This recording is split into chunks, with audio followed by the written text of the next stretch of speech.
Yes, it's another Sony MZ-N10, the one with the great 3-line display and control knob. This was another buy-e find that came with the battery box. It's interesting that it's unconfirmed since it has a AA sidecar, so let's see. This knob plate is in pretty rough shape. This switch is still on, so I'm pretty sure the battery is dead. The MZ-N10 had a special dock, and this sidecar uses the same connector.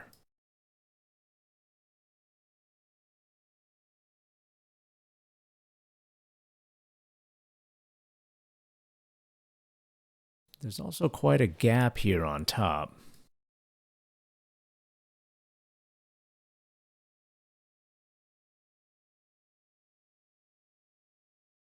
Let's test and see what to do next.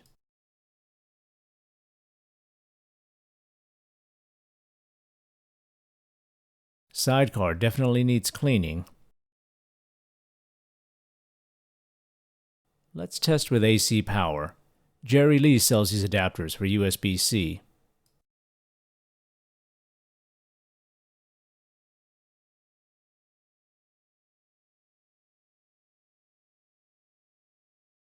Okay, it looks like the internal battery has some life.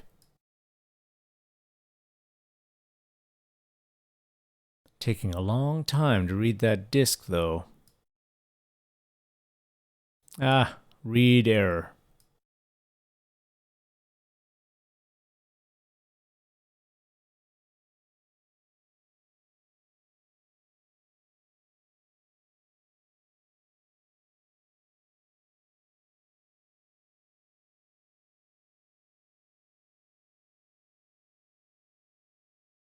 Well, let's take it apart. Just one screw on the knob plate.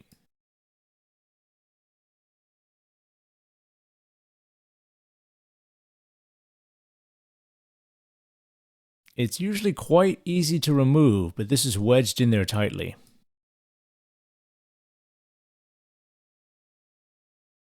It should slide up from the bottom, but this is really stuck.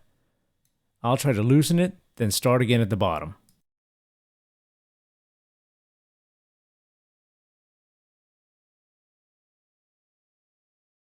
Finally, always be gentle, since I've seen people pull this off along with the ribbon cable connecting to the board.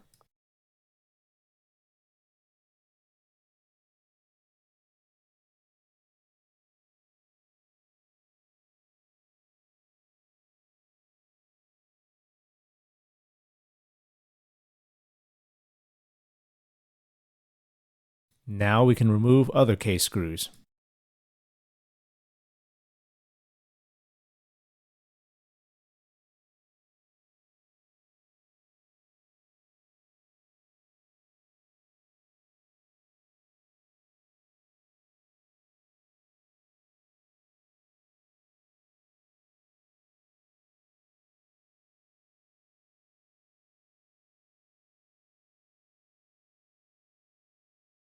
Then slide off the bottom case from the knob side first.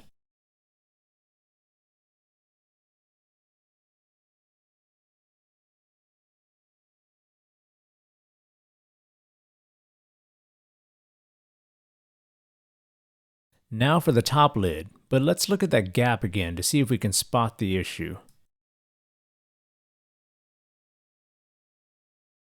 Door latches properly, so we'll look at this later.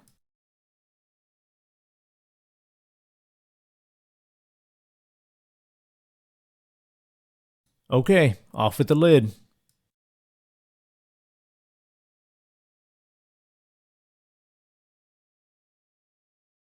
Pay special attention to this torsion spring. It helps open the door and it can fly out and is difficult to properly replace since it seems a bit counterintuitive.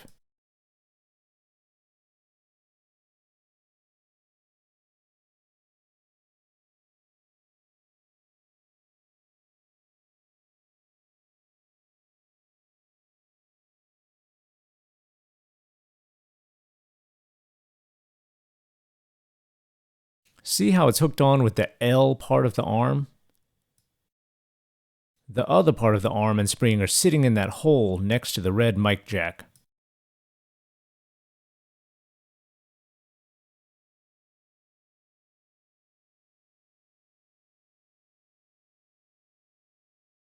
Let's disconnect that flex cable so we can move the lid aside for now. You can see the torsion spring poking out already. Okay, back to the ribbon cable. Just a bit of tape first.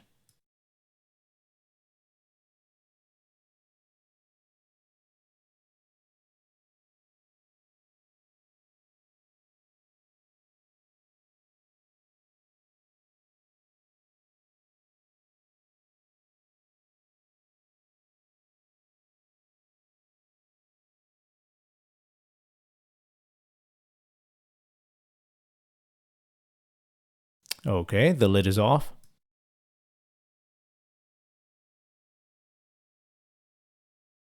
Wait, what the? A post-it tab?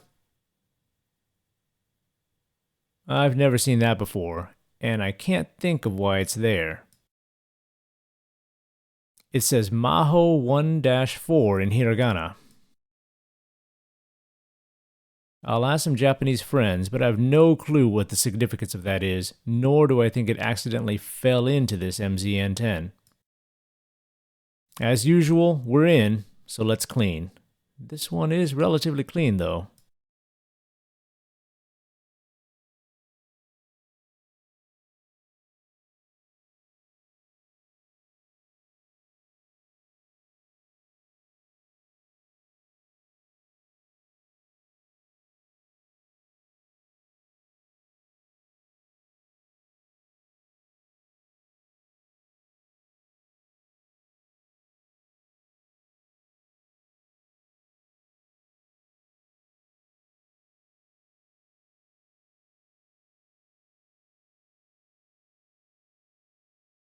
This hook locks the door when it's recording.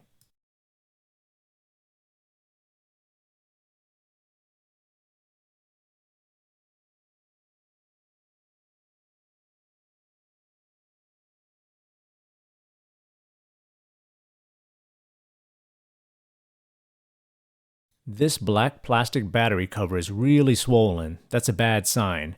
I'm sure the lithium battery is swollen up. It's really swollen. I bet it was pushing on the door, creating that gap.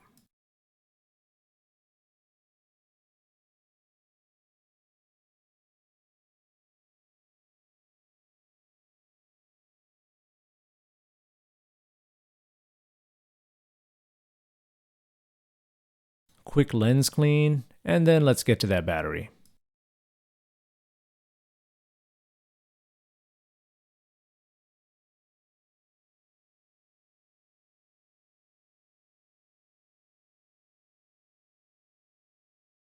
Just flip the clasp down, and we can slide the battery out.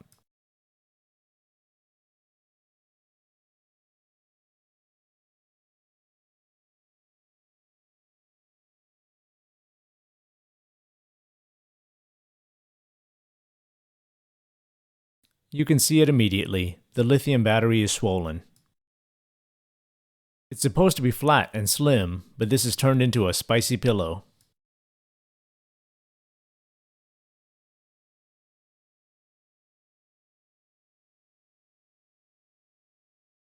Let's compare it to this other non-swollen one.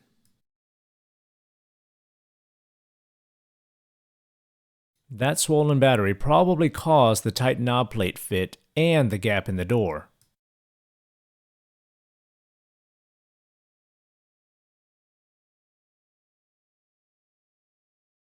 Let's put this old battery aside for now. We shouldn't use swollen lithium-ion batteries. This black battery cover is very bowed outwards. I'm trying to push it down a bit.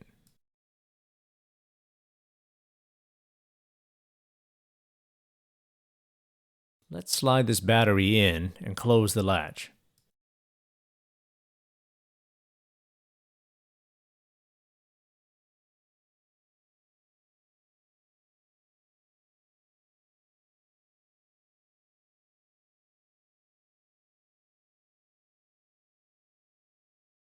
Let's get this hooked in properly.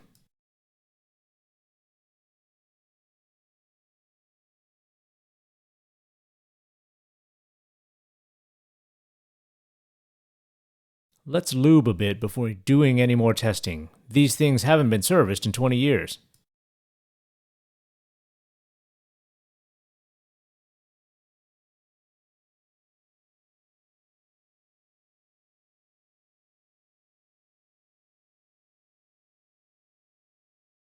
Just a quick bit on the sled rail, and then on the gear shaft.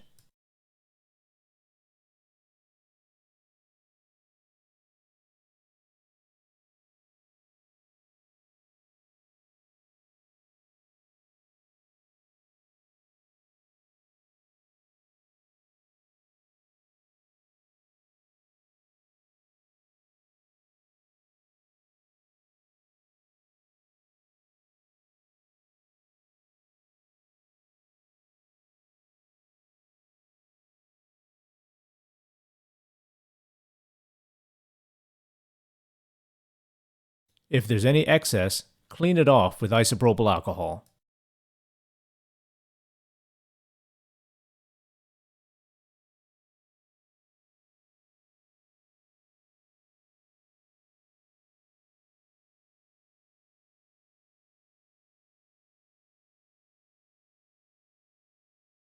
Okay, now for that pesky torsion spring.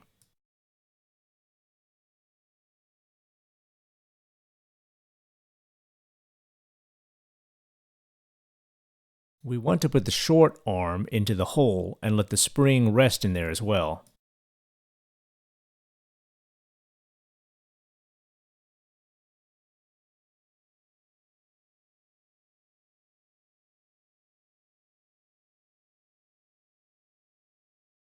Once they're in, hold them into place with your other finger, and then hook the other arm into the MD tray.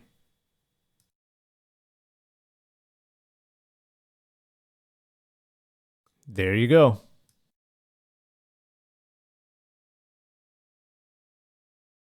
It can fly out, but the top lid will keep it in place.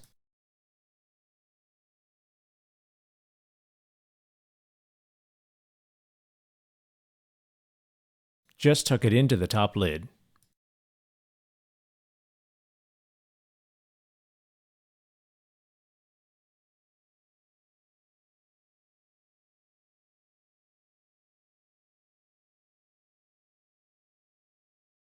Okay, let's get those screws into the top lid.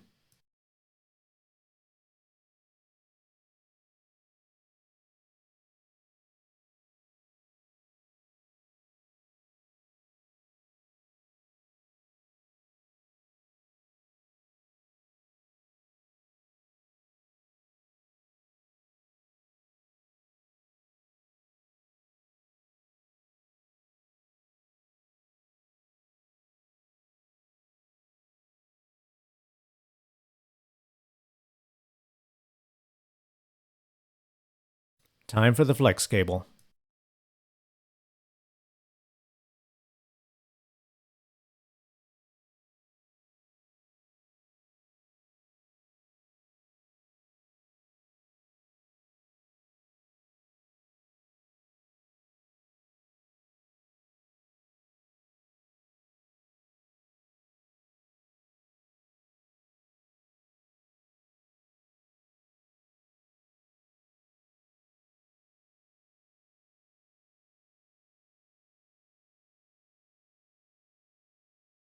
Still that unsightly gap. Nothing awry here.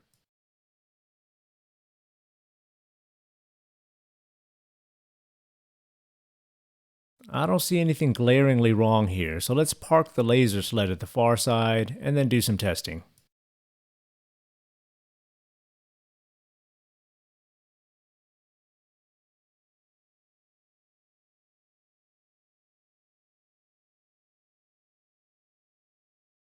Let's go through the service menu and see if we can figure out what's wrong, or at least calibrate it. Remember the sequence: hold switch on, then hold group, right right, left left, right left, right left, pause pause. Push left left twice to let the CD run.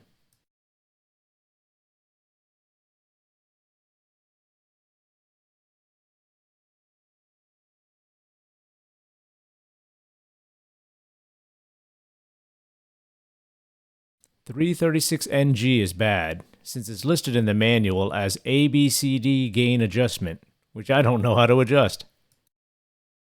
I tested again and got 522NG.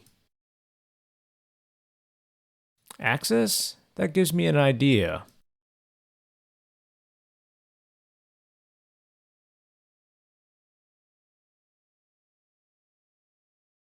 What if that bowed out battery cover is pushing the MD so far off axis that the laser can't read it properly? I'm going to remove the battery so I can try to flatten that black battery cover.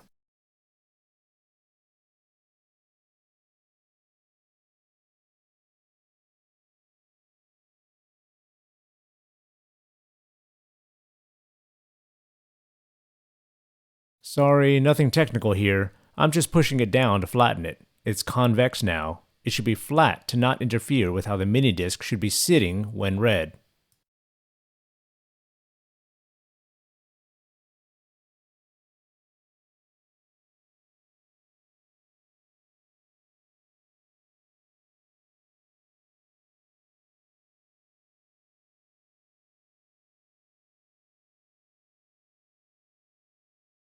Okay, let's get the battery back in so we can test.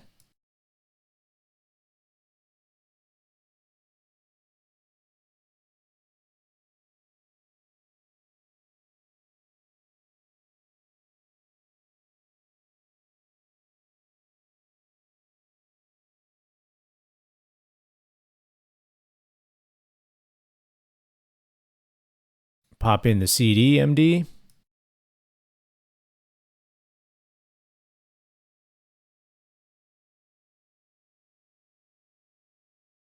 Look at that. It loaded quickly.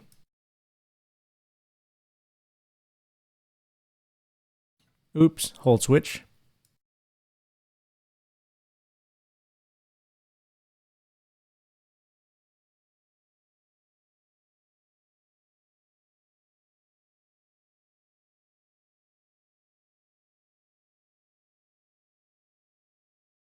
It's playing. Let's take a listen.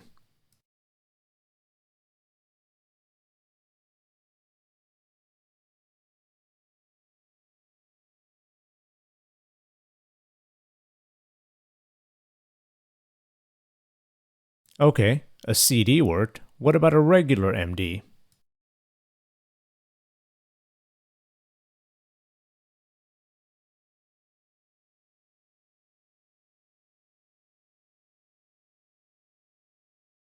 Loaded the talk. It's working.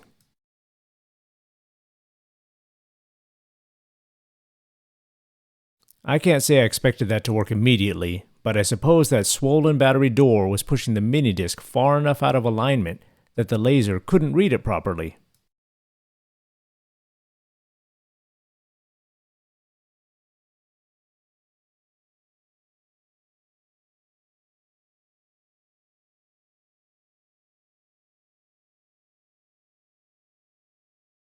Let's test recording.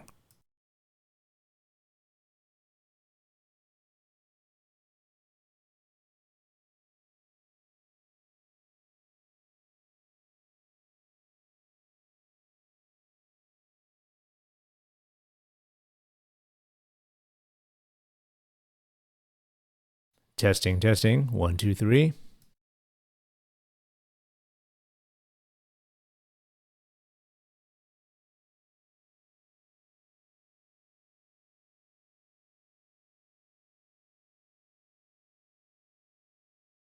Talk edit.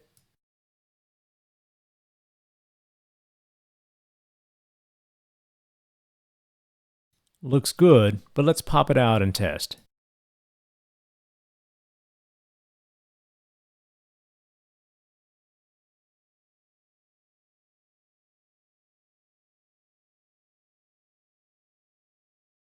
It didn't wipe the disk, which is always a good sign.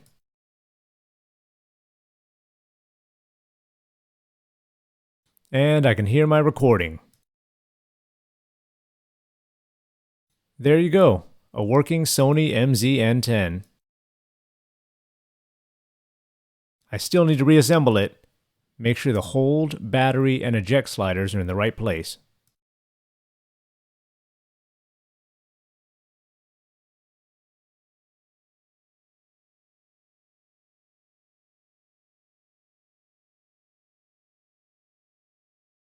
Line it up on the jack side first.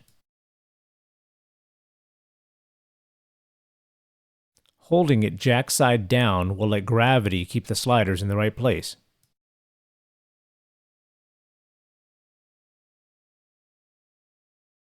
Let's check that we got the eject slider in the right place.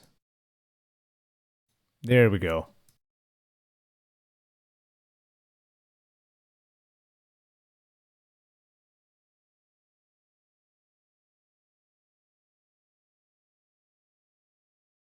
Okay, just a few screws.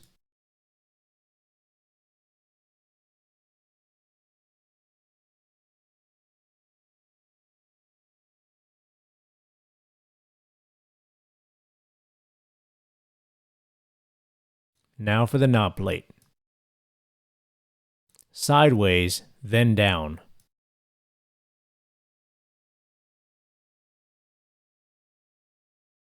Then just one screw.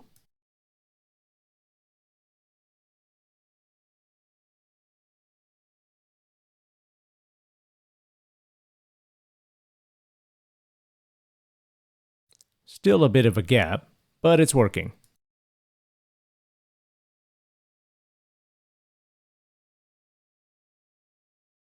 After the video, I tested this thing for more than an hour on shuffle, and it's working great.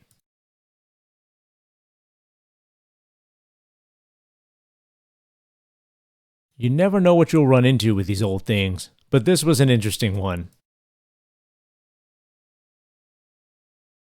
I found a post-it tab inside a MiniDisc recorder, and figured out an unorthodox fix caused by a swollen battery.